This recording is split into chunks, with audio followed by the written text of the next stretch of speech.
राम राम दोस्तों। मैंने कुंडलिनी की एक पहले छोटी सी वीडियो डाली थी, कहा आगे इस सीरीज़ को बनाएंगे। यह दूसरा पार्ट मैं दे रहा हूँ। वैसे कहिए इसको पहला पार्ट कुंडलिनी से शुरू होता है, पहले तो एक व्याख्या की थी। अभी कुंडलिनी के ऊपर मैं यह पहला पार्ट बनाने जा रहा हूँ, लेकिन वीडियो थोड़ी सी लंबी रह सकती हैं। धैर्यपूर्वक देखें कुछ भूमिका, फिर उसके बाद में कुंडलिनी के ऊपर पूरी तरह से आएंगे। कुंडलिनी क्या है? तत्वज्ञानी ब्रह्मवेताओं का अभिमत है कि सारी सृष्टि जड़ और चेतन का युगम है। दोनों के सम्मिश्रण से इसकी संरचना हुई है। पदार्थ विज्ञान जड़ वस्तुओं की रचना है।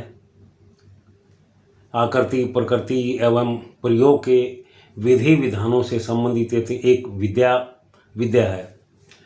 चेतन जगत का अपना एक अलग ही संसार है, जिसमें गति है, जिसकी अपनी सत्ता है, जिससे अनंत संभावनाएं हैं। इस विद्या को हम अध्यात्म के नाम से जानते हैं। यह दोनों ही शाखाएं अपनी अलग अलग रूपों में भूमिका निभाते हुए परस्पर गुथी हुई हैं। पदार्थ विज्ञान के प्रयोग में फिजिक्स, केमिस्ट्री, न्यूक्लियर साइंस जैसी अनेक शाखाएं बंटी हैं। इनके प्रयोग अनुसंधान ही आज अनेक रूप प्रयोगशालाओं के तरफ ही जा रही हैं। यंत्र उपकरणों के मदद से इस सदी का मानव अनेक सुविधाओं से लाभान्वित हो रहा है। इसकी सराहना जितनी की जाए उतनी ही कम है। लेकिन आध्यात्म विज्ञान के प्रयोग अनुसंधान एक ही यंत्र के संपन्न होते हैं। वह है जड़ चेतन के संयोग से बनी मानवीय काया।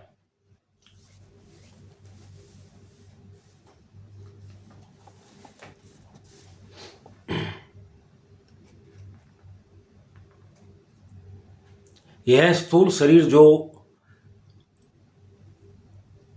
दिखाई पड़ती है वहीं सब कुछ नहीं है। इसमें अनंत संभावनाएं, रहस्य परतें छिपी हैं। इस शरीर के साथ जो अदृश्य शरीर और है, जो सूक्ष्म शरीर एवं कारण शरीर के नाम से जाने जाते हैं।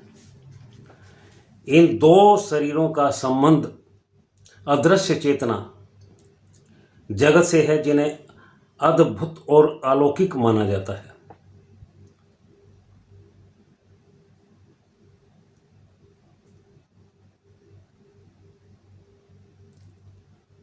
यह अदृश्य जगत कैसा है, कहाँ है, इसकी खोजबीन भौतिकी के चश्मे से नहीं की जा सकती। इसका अनावरण हमारा आध्यात्म विज्ञान, योग एवं तंत्र विज्ञान की उच्च स्तरीय मनीषीय चिंतन की क्षमताओं से की जा सकती है।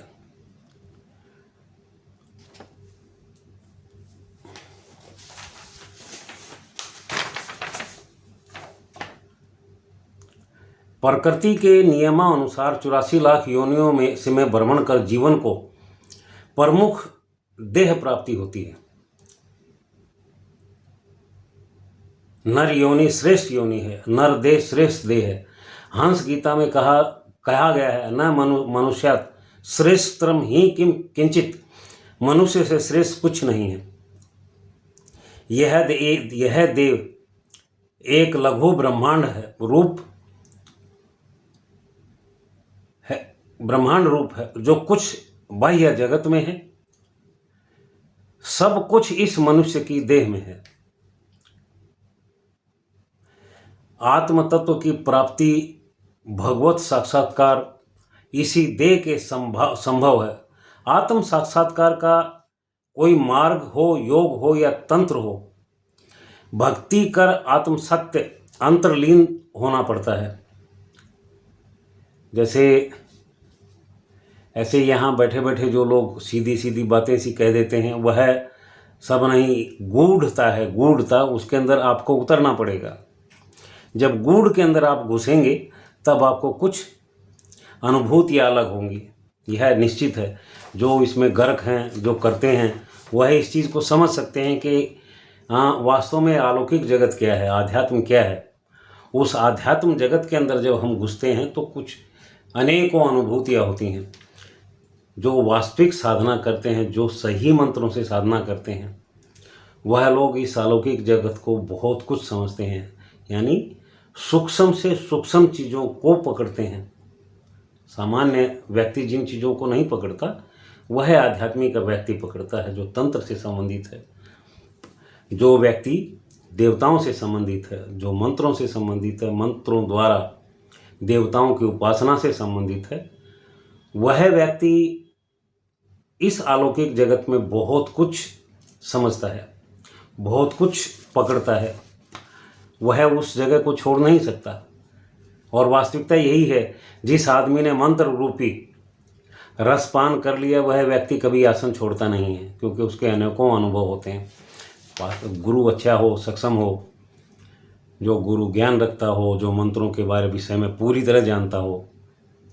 और यहाँ जैसे सिद्धियाँ जो कराते हैं, जैसे तू जिन पकड़ ले तो तू मुंजा पकड़ ले तो तू कुछ और पकड़ ले, यह सब चीज़ें नहीं होती हैं। अलौकिक जगत के अंदर बहुत ऊंची ऊंची साधनाएं होती हैं।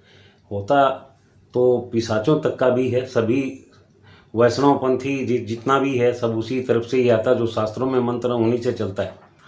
चलिए,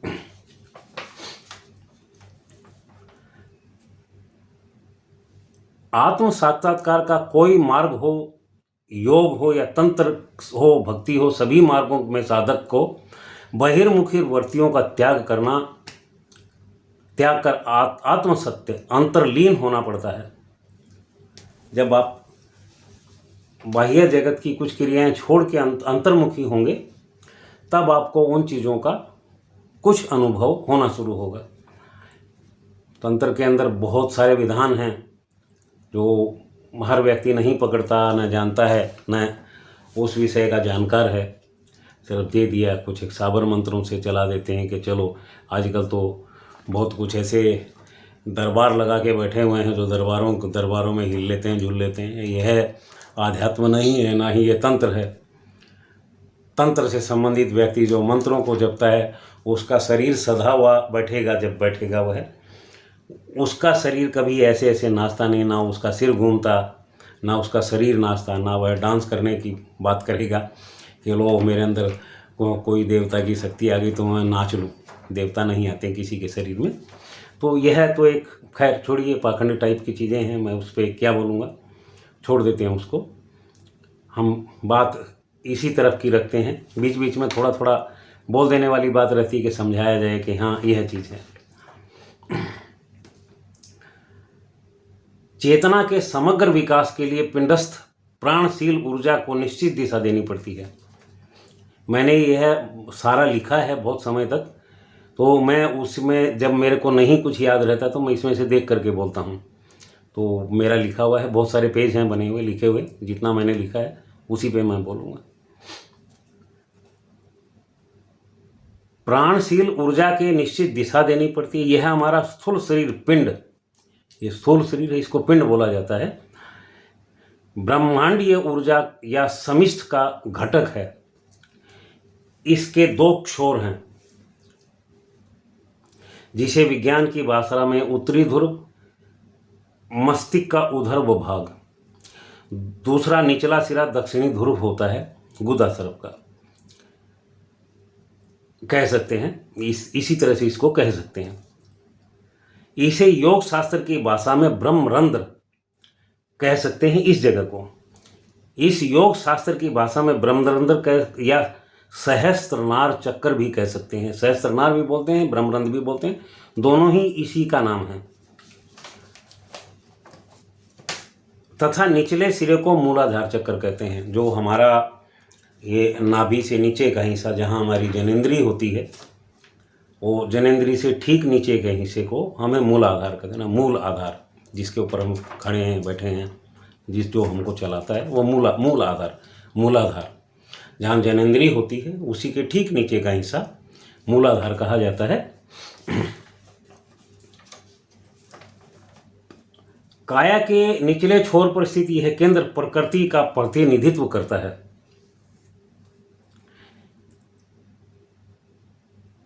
जो हमारा नीचे का हिस्सा होता है उसको प्रकृति का प्रतिनिधित्व करने वाला कहा जाता है। वह क्षेत्र होता है वो जो प्रतिनिधित्व करता है। इसे पुराणों में वर्णित पाताल लोक, अधोलोक कह सकते हैं। इसी तरह सहस्त्रनार को ब्रह्मलोक कह सकते हैं। इस पंच भूतात्मक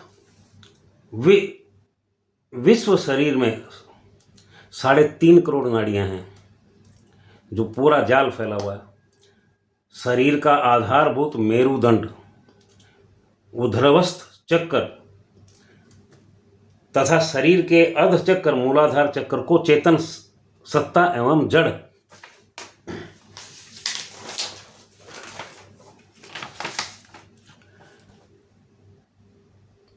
प्रकृति को परस्पर मिलाने, दोनों मध्य आदान प्रदान का कार्य पूरा करता है। अब इसके आगे का हिस्सा मेरुदंड से शुरू होगा। यह अगली वीडियो में बनाऊंगा। तब तक के लिए आपसे राम राम। मिलता हूं जल्दी, फिर वापस मिलता हूं।